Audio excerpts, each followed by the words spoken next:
So I was brought up very Christian, not an uncommon story for Midwestern millennials. I went to Bible college. I studied the scriptures. I wanted to be a missionary. I was very committed to the cause and very committed to having a personal relationship with Jesus Christ. Fast forward to years later, people who follow me will be aware that I have since become completely disillusioned with Christianity.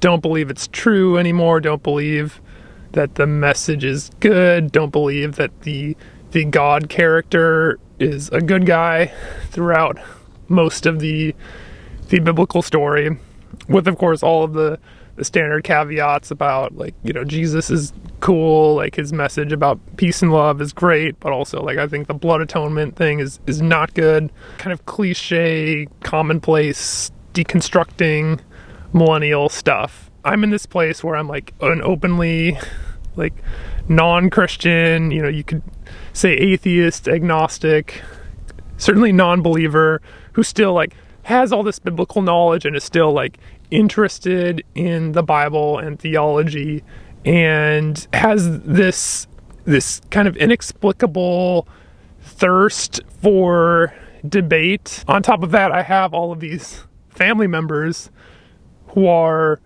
deeply Christian. They're literally like in vocational ministry, or they're very involved in their church.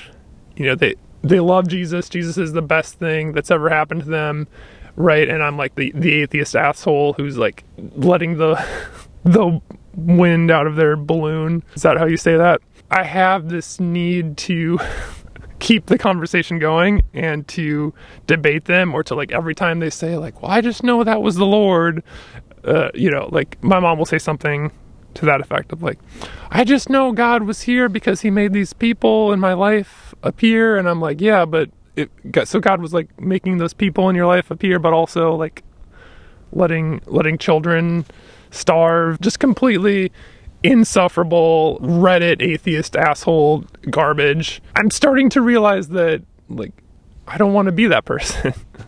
I literally started a podcast like a year ago where I was reading through the Bible with a friend of mine who's a pastor. We used to work at a church together, and I had this idea that, like, I want to, like, re-examine the Bible from a critical perspective and, like, poke all the little holes in it and explain all the reasons this doesn't make sense, and have him, like, try to defend it. And honestly, it was very, very fun. It was very engaging, and I don't know, I just, like, love having those conversations with people. I still have them all the time. I still get caught up, like, arguing with certain family members. As much as I enjoy it, I also recognize the endless toxicity of that conversation. Is toxicity the right word? What's the end goal here? Sometimes I think, like, I should just be the bigger man and avoid engaging and entertaining these debates for the sake of keeping the peace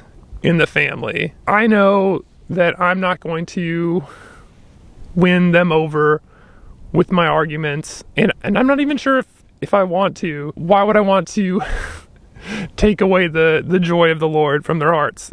I know I'm sounding sarcastic here, but truly, my family members would say, like, their love of God and their devotion to Jesus and stuff like that is truly the most important part of their life, and it's truly meaningful for them from their perspective. At the same time, it's hard to ignore, some of these, like, really basic problematic things, right? Like, God seems to be totally okay with slavery.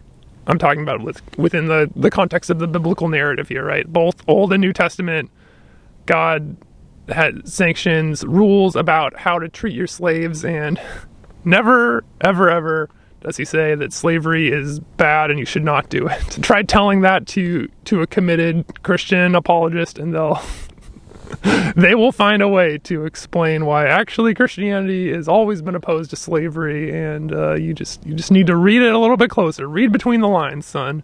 Anyone who's familiar with the Bible at all is aware that, like, God commands the Israelites to wipe out the peoples in Canaan and take their land. It's just the original colonization as justified by your tribal deity. Very, very problematic, even has implications to this day, not just with Israel, but with all kinds of nations exploiting and taking over other nations, even here in America, as we're all aware. These problems with the Bible, with Christian doctrine, are obvious. It's maddening how my family members don't seem to see it, and how they only see like God is love, and they count all of the hits and none of the misses, only the good stuff, not the bad.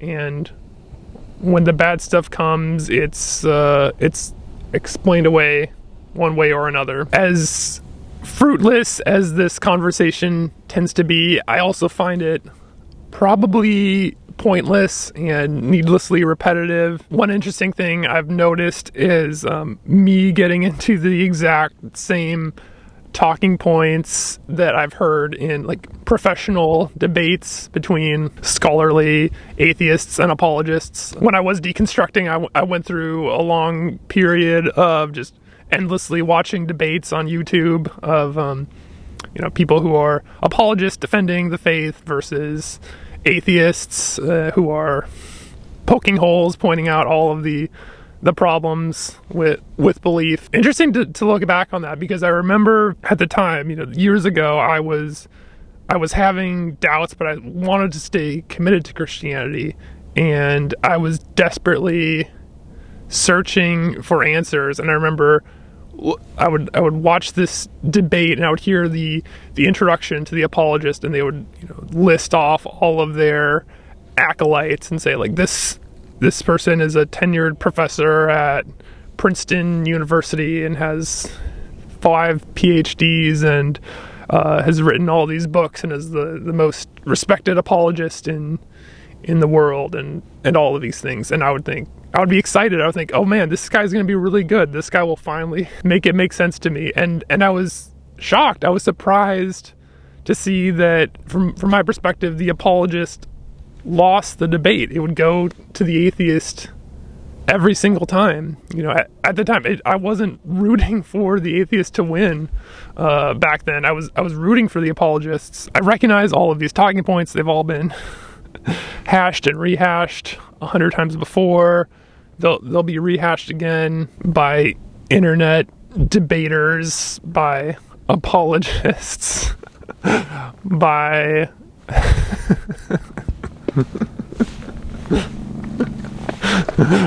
wave to the jogger. So what's the point? What's the point of having this conversation if it's been had before? Does any of this stuff really matter, or is it all just theoretical, all just for fun? Possibly that's another reason I'm so kind of addicted to arguing about theology with people, is because to me, like, theology is really fun because it is just making the rules up as you go along. Like, if you're going to argue about hell, I could say, for example, like, well, it seems pretty immoral to torture people forever. It's gruesome, it's cruel, it's just purely punitive punishment, non-redemptive, all that stuff. And of course, like, perhaps a more progressive Christian would say, like, well, you have to use your imagination. If God is so good, hell is probably a redemptive act in some way. And they might even circle all the way to universalism and be like, actually, everyone is going to end up in heaven eventually. And I'm like, okay, well, yeah, that's a very interesting theory, and I love that you